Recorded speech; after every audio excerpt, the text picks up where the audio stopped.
Motorola injects the Razr Ultra 2025 with bigger hardware upgrades that makes the flip style phone more powerful than anything else prior to it, all while deepening its experience with Moto AI. However, this is all amounts to a steeper cost. With the new moniker, it's no surprise that the Ultra ups the ante with its higher $1,299 starting cost. That's a premium $300 over the Razr Plus 2024 and puts the Razr Ultra firmly into the flagship phone category. I won't say yet if the higher price point is valid, but just know that it has double the storage of the Plus at 512GB, more RAM, a bigger 4700 mAh battery, a premium chipset, and faster charging speeds. Additionally, it's really nice that you have more color options to choose from this time. You get a choice between Pantone Rio Red, Pantone Mountain Trail, Pantone Cabaret, and Pantone Scarab. I have got the latter, which features a suede-like Alcantara finish. While some would argue this is the most premium option of the bunch, I prefer the Pantone Mountain Trail version with its wooden finish.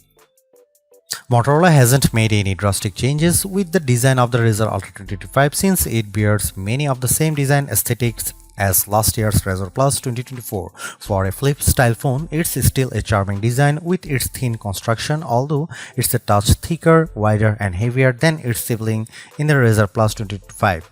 The hinge, though, feels more substantial because it's reinforced with titanium. In addition to the gapless design as before, the crease in the middle of the display isn't as deep as before, even if it's still visible at just the right angle. More importantly, I really like the snappier response of the hinge, which is not as stiff as last year's Razr Plus 2024. For a phone that folds, it still feels incredibly sturdy, which is backed up by its IP48 rated construction, but I'm not confident that the Alcantara will hold up as well as some of other finishes. Not only do I worry about it staining, but I also wonder if it will fade with frequent wireless charging. Apart from the new finishes, the only other design changes involves the addition of the AI key on the left side of the phone. While the design remains largely unchanged, the new hinge design and additional finishes continue to make it charming amongst foldables. It's a minor size upgrade in my opinion, but the Razr Ultra 2025 now packs a 7-inch Super HD AMOLED display. That's a mere 0.1-inch increase over display size in the Razr Plus 2024 and 2025. First of all, I will say it's a good looking display complete with wide viewing angles, bright colors, and tons of details. And while the 22:9 aspect ratio doesn't interfere with how I generally use the phone, it does sort of make the video watching experience a bit odd, largely in part of how standard 16:9 videos have gaps on the left and right sides. I could perform a zoom to get videos to fill the entire screen, but then it crops a lot of the top and bottom. Thankfully, it's still brilliant looking with its peak brightness output of 1835 nits. This actually comes up short compared to the record-setting mark of 2158 nits achieved by the Razr Plus 2024, but it's still incredibly bright by today's standards. In fact, few phones have exceeded 2000 nits in our lab testings. On the outside, it will feature 4.0-inch POLED display with a resolution of 1272 by 1080 pixels. It's sharp and detailed and allowed me to better use the phone one-handed due to how it can run any app in full screen mode. I really love this, even though the camera lens can sometimes cover up parts of an app I need to access. Just as before, there are tons of personalization options and the ability to place it in one of its flex modes to access its desk display mode. I wasn't a fan of the switch Motorola made with the Razr Plus 2024 since it dropped the ultra-wide camera in favor of a telephoto one with 2x optical zoom, but I'm glad that Motorola has gone back to that setup with the dual camera setup on the Razr Ultra 2025, which consists of a 50 megapixel main camera paired with a 50 megapixel ultra-wide camera. Flip phones such as this are meant for vlogging, so ultrawide cameras are valued for this exact reason when it's paired with the outer screen for recording video. While there is an upgraded 50 megapixel selfie camera embedded into the main display, I still love being able to use the better rear cameras paired with the outer screen. This makes selfies and vlogging much easier. Content creators will enjoy the number of camera modes available with the Razr Ultra 2025, including new editions like Group Shot, which basically takes a burst of images and blends the best faces for the picture perfect shot. As much as I like using Pro mode to tweak the camera settings to my hiking, it's only for photos and not videos. Plus, it's missing a portrait video mode that other similar priced phones offers. Here are some camera samples of the Motorola Razr Ultra 2025.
The arrival of the Razr Ultra 2025 puts Motorola into a deeper conversation with the best phones because it's finally armed with a flagship caliber chipset, the Snapdragon 8 Elite.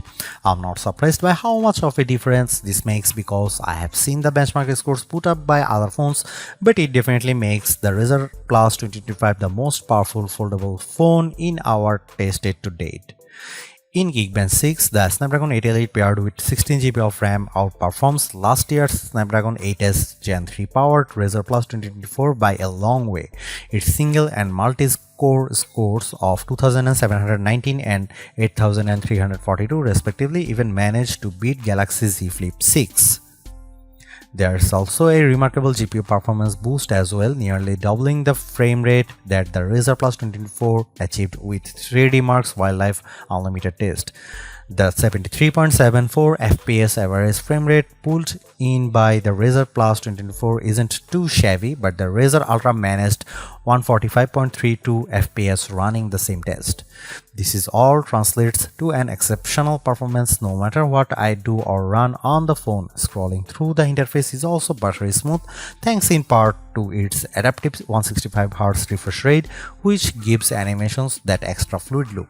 Games run really well too, including when I play them in full screen mode with the outer screen. All of this just shows how much of a leap it is over last year's Razr Plus 2024. Software plays a critical role in giving the Razr Ultra 2025 much more value, mainly due to how it's offering several AI features out of the box.